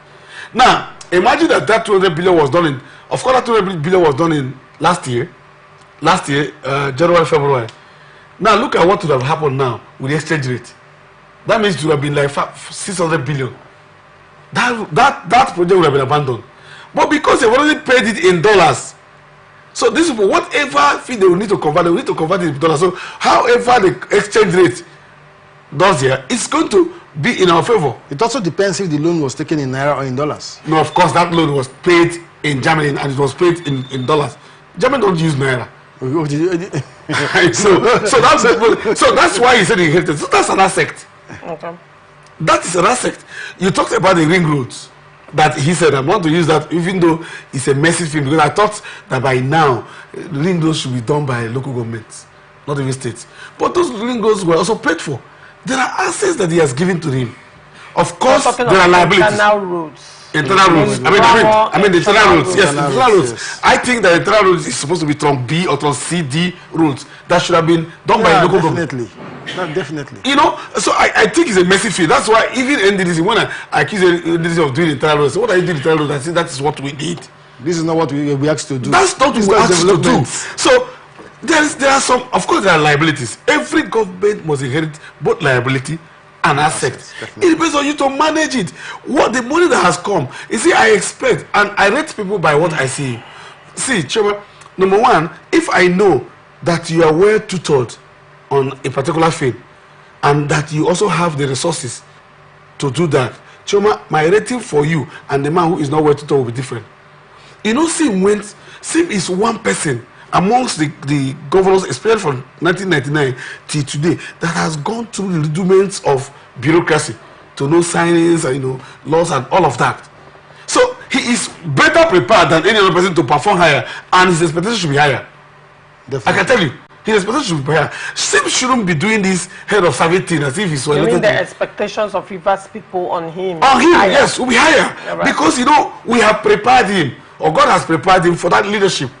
And so he knows what to do. He is not going there to know how to do memo. He's no longer going there to know how to sign certain things or to release money. He knows. He was even the accountant general, so he knows what we are going to owe, how we owe it. So all the loans, his signature were there. He knows. Definitely. Probably that's why he's not even shouting out. So because making too much noise about it. I said so. Because there is no loan. There is no loan they will take that his signature will not be there as an accountant general. So he knows all of these things. He also knows how to.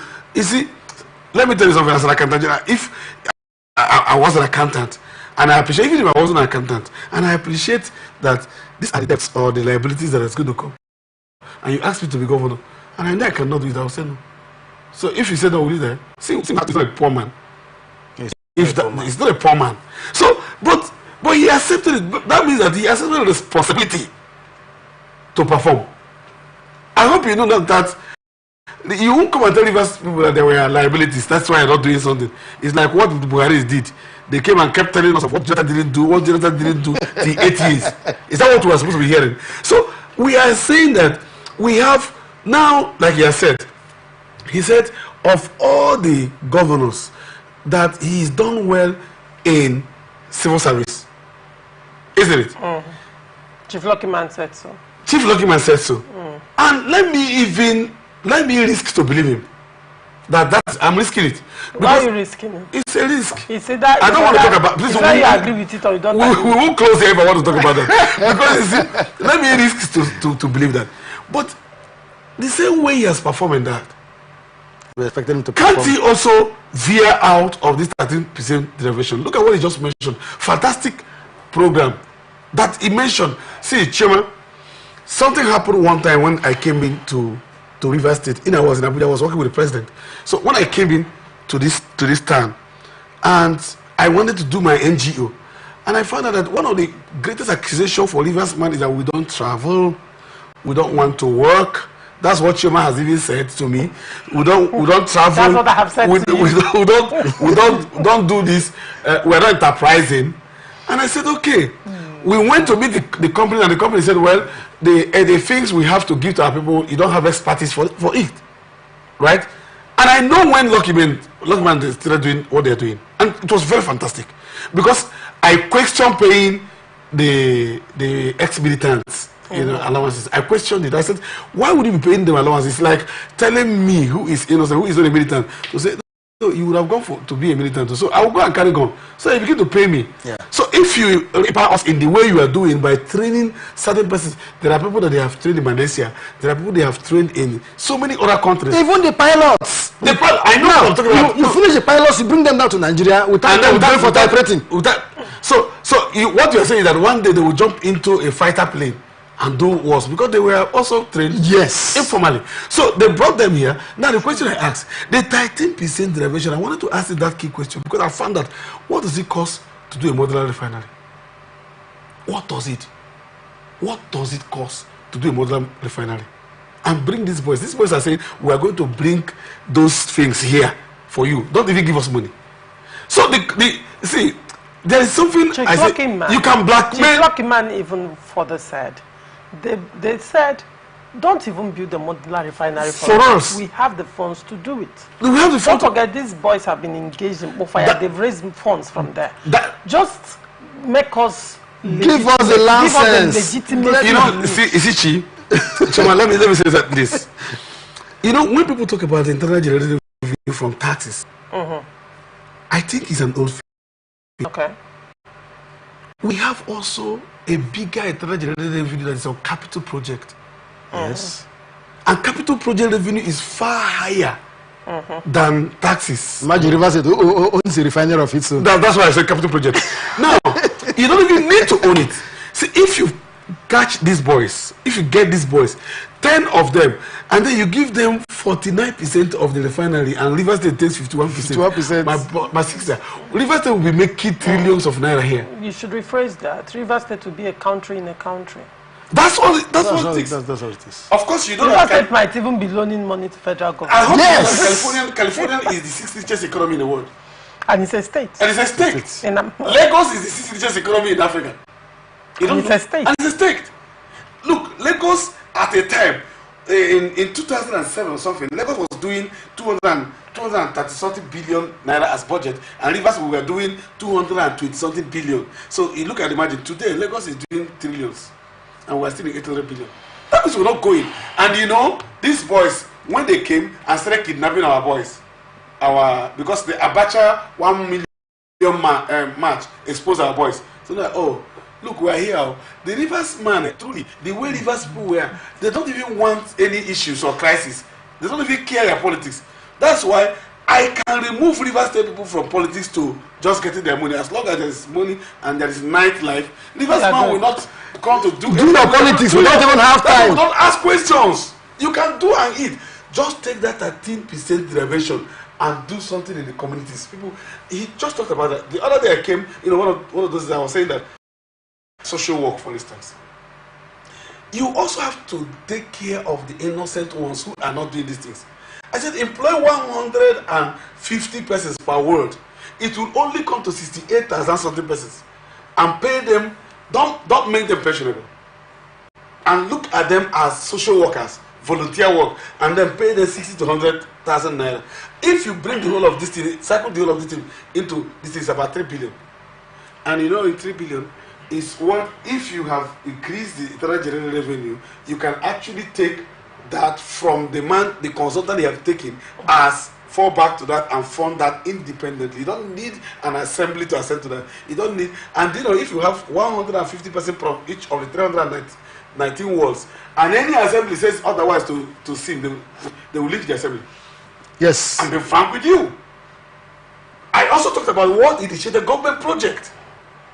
That you can say, okay, these wards, every ward goes back to their place. I said it today that we can sit down and then a lucky man will say something, and then the cheesy says something, and then somebody from C will come and say, cheesy, you're from which ward? Ward 7. Go to your ward 7 and see what is happening. Yes. Under 1 year.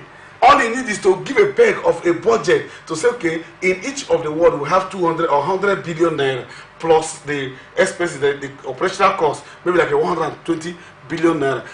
Chairman, what I have said is 88 billion naira. I'm not saying something I don't have documented. That you give it and said, go and now begin to initiate projects. You initiate 3 projects and government will adopt 1, but the contractors will be nominated around their place. I said what will happen to that project is that it will keep the people busy. Number 2, the people who own the project. Government project can be small, but not the community. The way you speak, I don't know if you actually listening to the manifesto of Chief Tonte Brady, our government aspirant, when he was running for office.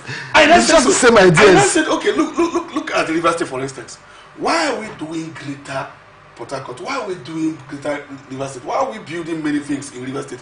Do you know we have built flyovers, we are building things. A day will come, there will be vehicle on the flyover, there will be under, and the River State will stand still. Reason, because everybody is leaving their villages. The elementary economists told us now, the elementary commerce told us now that rural urban migration happens. But what has happened? Look, I'm not saying an idea we should initiate. I'm saying an idea that was initiated by the Okilo government. And what was that idea? Decentralization policy. That's what we call PABOD. PABOD is actually Port Harcourt, Ahoda province, PABOD, Brass, Ogoni, and Degema. That's PABOD. So that's why he saw that the former ROSC, River State, was supposed to have campuses in that. But look at what happened. Because they didn't do that, when Bayelsa left River State, they didn't have infrastructure to meet at Yenegua. Because the thing didn't go to that place. So right now we can reconfigure ourselves. And I can tell you, my brother, that right now we can have between the gamer and this is to develop the place, between Ahoda East and Ahoda West to do something, between Isobo and Elele to do something, between Bori and all of that to do something, and that 6 cities can come up in River State in 1 year. You know what you need? We have 28 ministries. We have 28 ministries. There are ministries that shouldn't leave Port Harcourt: information, finance, and the Attorney General's office. Of course, that ministry can be here. Split the rest 24 into the 6 zones. It's 6. And when you have ministry, only Ministry of Agriculture has more than 5,000 workers. Who now goes to Degema? Chairman, they will go there. Ikwema will go and marry a Degema person. A Degema person will marry a Ikwema person. This insecurity will go. He will buy land and build house. And build house. And we will not need to be here. You will see that the housing here, the accommodation here will reduce. The tenancy, the cost of living will reduce. And meanwhile, the IGR will increase.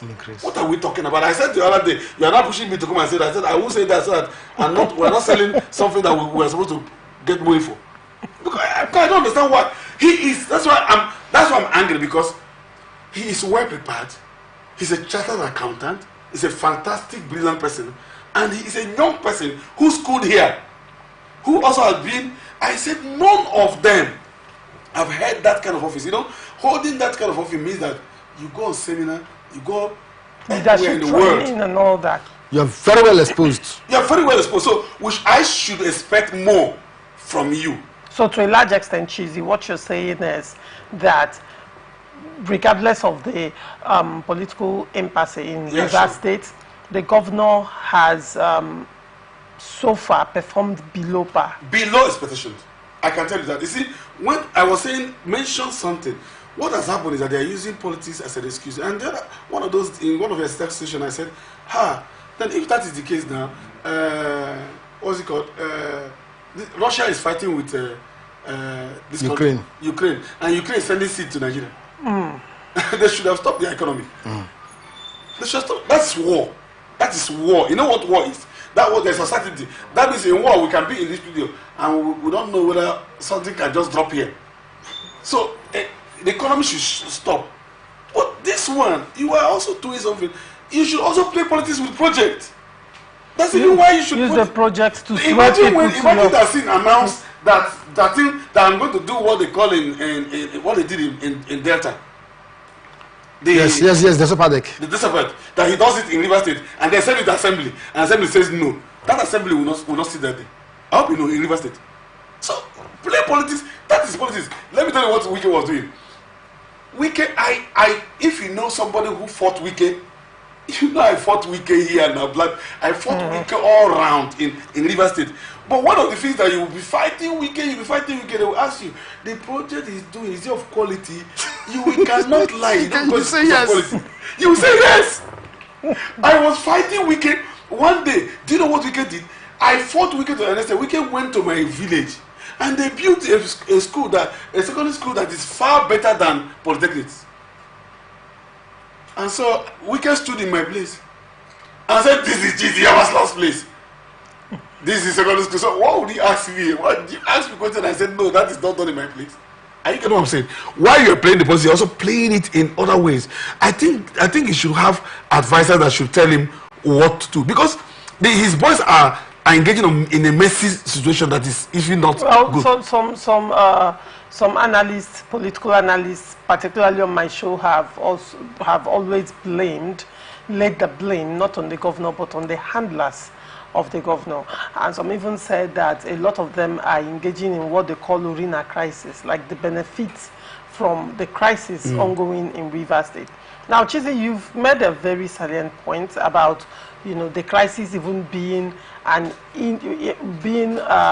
means for better governance in order to sway the populace to the favor of the governor. Let me come to you, Chizi. You're a politician as well. Chief Lucky, sorry, apologies. You're a politician as well, and you're well versed with the intrigues and power plays in politics. Do you actually see this happening? Now, a lot of politicians on my show and analysts also have said that governance has 2 years, and after 2 years, politicking starts. Now, when you look at the political calendar that have always been postulated here, it appears that the governor is quickly running out of the governance 2 years. And running to yes, politics. the 2 years is almost coming to an end. How do you see this playing out? Because one thing is consistent with Rivers people.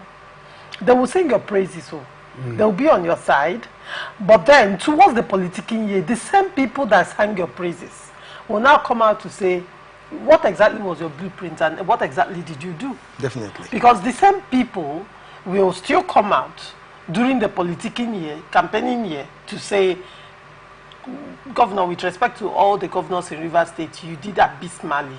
So what is the way forward? And what do you actually see the governor, with the little time left, actually doing something to redeem himself?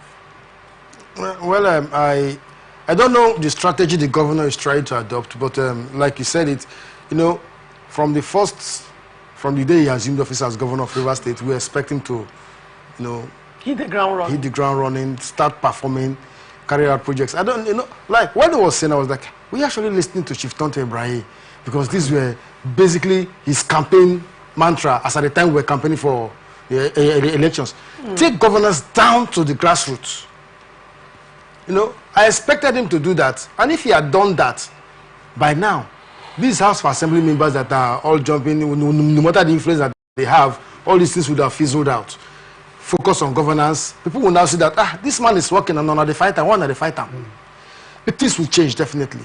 But I don't know if Sim has a different strategy. Probably between now, maybe he intends to start actual governance from his second year in office. Sorry, the third year down to probably he will be handling both governance and politics at the same time, using it as a way maybe to assuage the people to say, look, I'm actually working.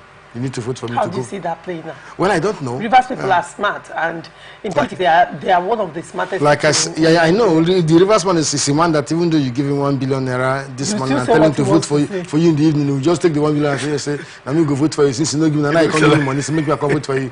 Sorry. So, well, I don't know his strategy.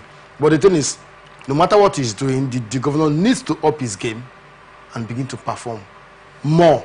Because, sincerely speaking, today, in Rivers State, or in Nigeria, as a matter of fact, local governments that used to have 120 million naira as their this state allocation now have up to 700, 800 million. Some 1 point something billion. Yes. So there's money. There's we no know, excuse. yes, we know that things are expensive today. The standard of living is very, very. But then they should begin to do things so that people will see that yes, they're actually working. And until SIM begins to show that to Rivers people, I don't know. Because for now, the way it is, SIM is governor, we love him and everything. But he needs to do things so that people will stop singing the praises of his predecessor. He needs to do projects that people will not be seeing what Wike has done again. And people begin to see, SIM did this, SIM did that, SIM did it. That is what we expect. Apparently, in Port Harcourt Metropolis or in the city, there is nothing for him to do again, sincerely speaking. What we expect him to do is to open up new cities like the Degema axis and the distant axis.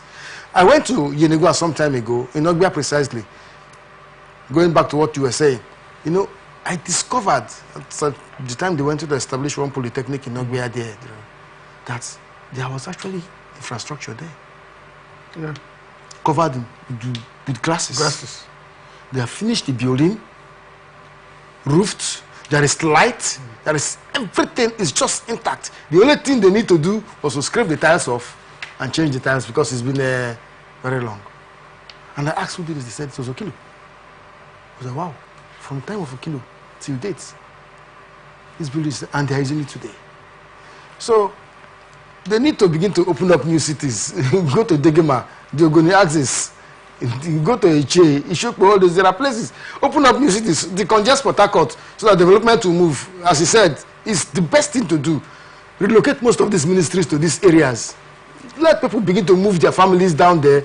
Let life start there. You are going to rejig a new economy from those areas. It will contribute to the IGR of this state. And until SIM does that, I don't know where we are heading to. Because Rivers State, as it is, the Port Harcourt Metropolis or the Obiakwa, there is nothing for any governor to do that will impress us anymore. Because, I mean, the FCT minister did a lot, and then, you know, Then prior it to, food. Not just him. prior to the FCT, Not just him. when All you of were- them concentrated when you were here. talking Both of- Rotimi Amechi, both him, all of them.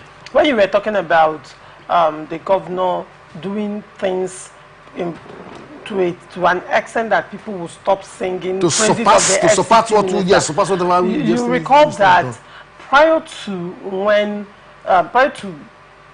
Governor Wike as the FCT minister, when he was governor of Rivers State, prior to the time he assumed office, you recall that Amechi's praises were on the lips of Everybody, Rivers yeah, person. sure. Yes. You talk of Amechi in health, you talk of school. Amechi in education.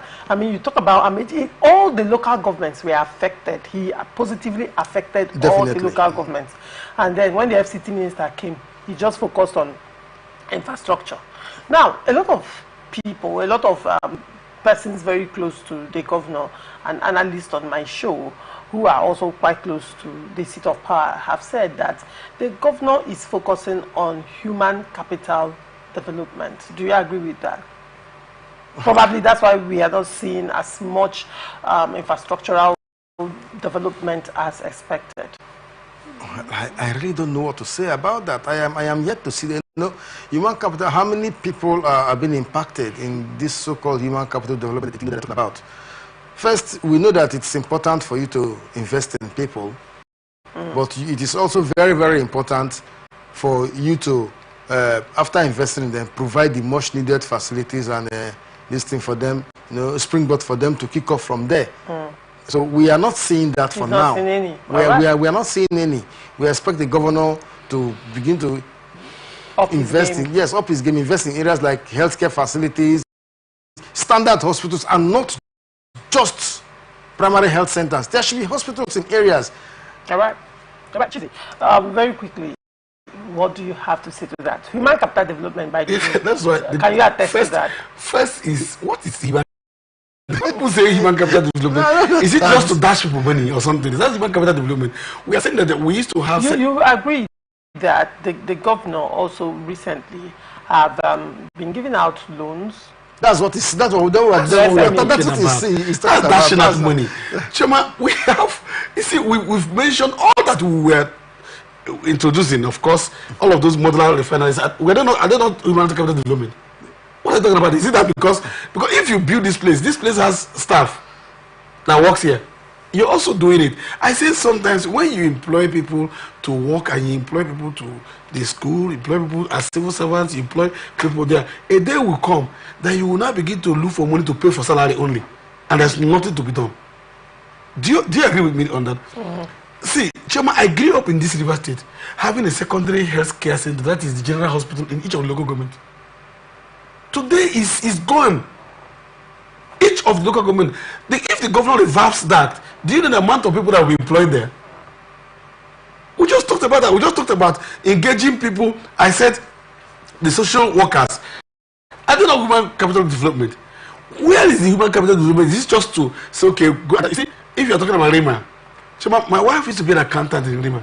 I know it's been on since Amechi. If I not delay, then Amechi propped it up. The Rima, that is people that gives out this loan. This loan. my sister, I know how these loans are given, I know how these loans are prepaid, and I know what people think about this loan. And in our see, you need to think for the people. When people, you see, some of the analysts came here and they said, well, that people, his handlers are the ones. And I said, there is a word in the scripture, I think in Ecclesiastes, he said one of the evil under the earth is the error of a leader.